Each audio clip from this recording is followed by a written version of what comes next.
बिस्मिल्लाहिर्रहमानिर्रहीम। अस्सलाम वालेकुम dear students. New syllabus mathematics book D2 chapter number 7 relations and functions के साथ मैं हाजिर हूँ। एक्सरसाइज 7A का क्वेश्चन नंबर 1 कंप्लीट करने के बाद आज हम करेंगे क्वेश्चन नंबर 2। तो इसके अंदर भी पहले हम समझने की कोशिश करेंगे कि what actually we have to do, और उसके बाद हम इस क्वेश्चन को सॉल्व करेंगे। तो स्टूडेंट्स आ जाइए, पहले हम कुछ टिप्स एंड ट्रिक्स आपके साथ शेयर करते हैं। ये बातें हमने डिस्कस कर ली थी कि जब हमारे पास दो सेट्स हों जिनका आपस में कुछ ना कुछ रिलेशन हो, जिसमें से हमारे पास पहला सेट डोमेन हो और डोमेन के अंदर जितने भी एलिमेंट्स हैं इनका कोई ना कोई यूनिक इमेज हो हमारे पास को डोमेन के अंदर, तो ये हमारे पास फंक्शन बन जाता है। ठीक है, अब बात करेंगे इसको डिनोट करने की, यानी जो हमारे पास डोमेन है और को डोमेन है, इसको हम जो फंक्शन है किससे डिनोट करते हैं, तो इसको हम स्मॉल एफ, लेटर एफ से डिनोट करते हैं, जिसमें हमारे पास एक डोमेन होता है और एक को डोमेन होता है। और उसके अंदर सिंपली हम क्या करते हैं, डोमेन के जो भी लेटर है उसको को डोमेन के साथ एक एरो से हम जो है यहाँ पर लिखते हैं और उसके ऊपर हम उसका फंक्शन लिख देते हैं। फंक्शन को हम किसी भी स्मॉल लेटर से डिनोट कर सकते हैं, एफ जरूरी नहीं है। एफ क्यों यूज किया जाता है, ताकि वो सिंबलाइज करता है फंक्शन से। ठीक है, वरना यहाँ पर आप जी एच आई कोई भी लेटर यूज कर सकते हैं। और इसी फंक्शन को हम स्टूडेंट्स किस तरह से लिख सकते हैं, y is equals to function of x। इसका मतलब क्या है, y हमारे पास को डोमेन है, x हमारे पास डोमेन है और y के अंदर हमारे पास इमेजेस हैं x डोमेन के। ठीक है, यानी x के एलिमेंट्स के हमारे पास यहाँ पर जो है वो इमेजेस मौजूद हैं। तो अब यहाँ पर एग्जाम्पल मेरे पास ये आप देख सकते हैं स्टूडेंट्स, इसके अंदर मेरे पास इसको मैं किस तरह से डिनोट करूंगी, तो आप यहाँ पर ये देख लीजिए कि हम इसको एक और तरीके से भी जो है वो डिनोट कर सकते हैं और उसको हम कहते हैं एफ एक्स। ठीक है, और दूसरी तरफ हम y की वैल्यूज लिखते हैं। अब ये जो x होता है स्टूडेंट्स, ये हमारे पास डोमेन है और ये हमारे पास को डोमेन है। ठीक है, ये y हमारे पास को डोमेन है और ये हमारे पास डोमेन है। तो डोमेन के जो एलिमेंट्स होते हैं वो फंक्शन बनते हैं, इस चीज का आपने ध्यान रखना है। को डोमेन के जो इमेजेस होते हैं वो फंक्शन नहीं होते। ठीक है, इसीलिए हमें यहाँ पर जो एलिमेंट्स होते हैं उसका हमें डिस्टिंक्ट यानी यूनिक इमेज चाहिए होता है, और सिर्फ एक चाहिए होता है, ना एक से कम ना एक से ज्यादा, हर एलिमेंट के लिए। ठीक है, तो अब यहाँ पर मैं कह सकती हूँ कि x की जगह पर मेरे पास 4 एलिमेंट्स हैं, तो f की जगह पर मैं रख सकती हूँ 1, तो इसका इमेज मेरे पास क्या है स्टूडेंट्स, 4 है। इसी तरह से f की जगह पर मैं रखूं अगर 2, तो मेरे पास यहाँ पर इसका इमेज 5 है।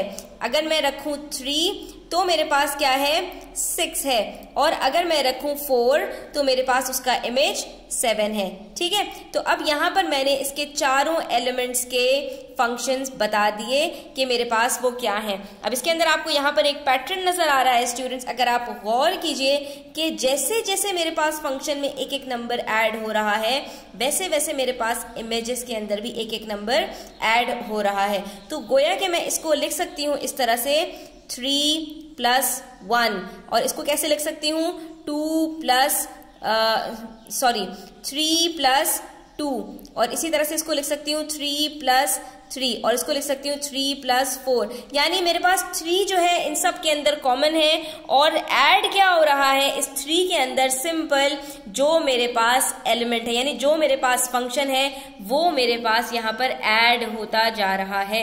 तो इसके अंदर हम यहाँ पर सिंपली ये कह सकते हैं students, to each x in the domain the function f assigns the image fx by adding 3 to this x।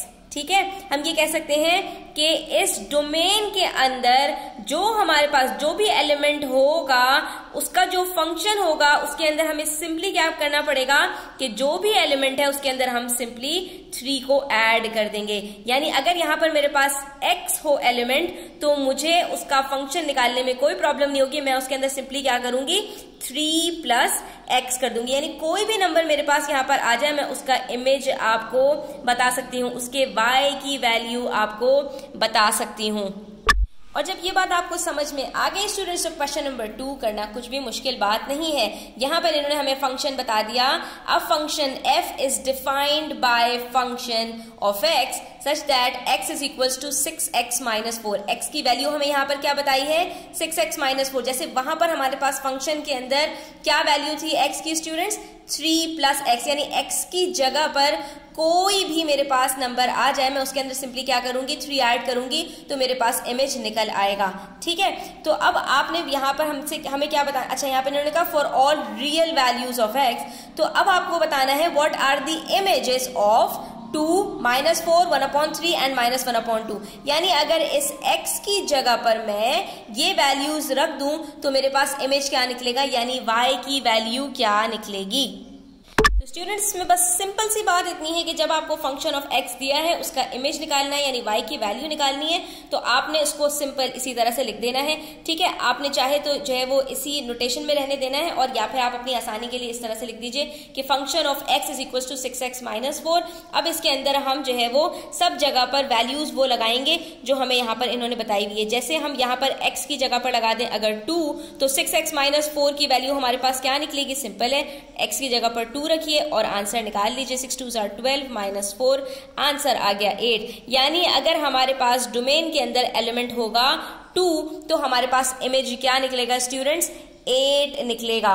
और अगर इसी तरह से मेरे पास यहाँ पर जो एलिमेंट है वो मेरे पास आ जाए -4, यानी मेरे पास फंक्शन है -4, तो मेरे पास स्टूडेंट्स क्या निकलेगा, हमने सिंपली x की वैल्यू रखनी है और उसको सॉल्व कर लेना है। 6 4 are 24, माइनस का साइन आएगा और माइनस माइनस प्लस हो जाएगा, तो आंसर -28 आ रहा है। ठीक है, तो आपने देखा कितना सिंपल है, इसमें कुछ भी हमें लंबी चौड़ी कोई कैलकुलेशंस नहीं करनी, सिर्फ हमें जो फंक्शन दिया गया है उसके हमें इमेजेस कैलकुलेट करने हैं। तो वो हमारे पास यहाँ पर फ्रैक्शन में भी हो सकता है, जैसा कि यहाँ पर फंक्शन ऑफ x हमारे पास 1/3 है, तो हम इसको इसी तरह से पुट कर लेंगे वैल्यू को और सॉल्व कर लेंगे। अब यहाँ पर आप देख रहे हैं कि ये हमारे पास यहाँ पर सिंप्लीफाई हो रहा है, 3 1 are 3, 3 2 are 6, इसको हम यहीं सिंप्लीफाई करेंगे और ये 2 - 4 बचेगा, आंसर आ जाएगा -2। तो इसका मतलब है फंक्शन अगर हमारे पास 1/3 है तो इमेज हमारे पास -2 निकल आएगा। और लास्ट के अंदर अगर हमारे पास फंक्शन -1/2 हो तो क्या निकलेगा, ये आप मुझे कमेंट सेक्शन में बताएंगे। यहीं तक आज की वीडियो रखते हैं। आई होप स्टूडेंट्स आपको क्लियर हुआ होगा। स्टिल कोई भी क्वेश्चन हो आप मुझसे कमेंट सेक्शन में पूछ सकते हैं। वीडियो अच्छी लगे तो लाइक कीजिएगा, चैनल को सब्सक्राइब कीजिएगा और अपने फ्रेंड्स के साथ शेयर कीजिएगा। अपना बहुत ख्याल रखिएगा। अल्लाह हाफिज।